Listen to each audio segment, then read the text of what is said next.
Non mais laissez-moi faire durer un petit peu le plaisir, ça fait 2 ans que j'appréhende et que j'attends ce moment, donc là je vais en profiter un petit peu.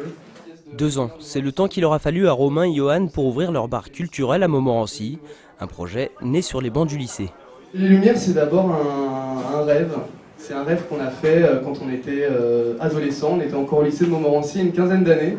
On avait déjà monté un projet qui devait être en fait à la base au commissariat de police municipale de Montmorency. Bon finalement, il y a un commissariat qui s'est fait, donc on n'avait plus de local.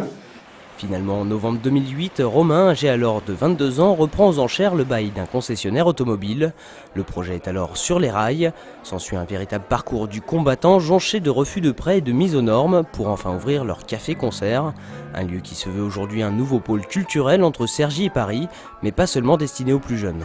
Il est vrai qu'aujourd'hui, avec la qualité des vins et des produits qu'on propose, on vise également une population assez mature, avec des palais, mûrs comme des palais qui sont en soif de découverte au niveau des vins.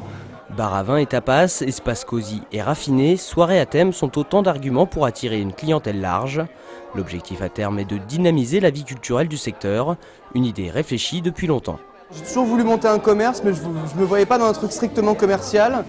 Pas assez courageux pour m'engager dans une carrière artistique, alors j'ai mis entre les deux, je me dis on va monter un commerce autour des artistes pour leur permettre de pouvoir se produire, leur permettre de pouvoir répéter dans un studio.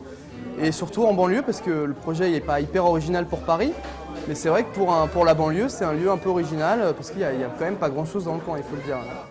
Un programme varié entre salsa, cinéma, concerts, théâtre, slam et exposition devrait permettre d'installer ce bar dans le paysage culturel du Val d'Oise. Un pari difficile, mais loin d'être impossible.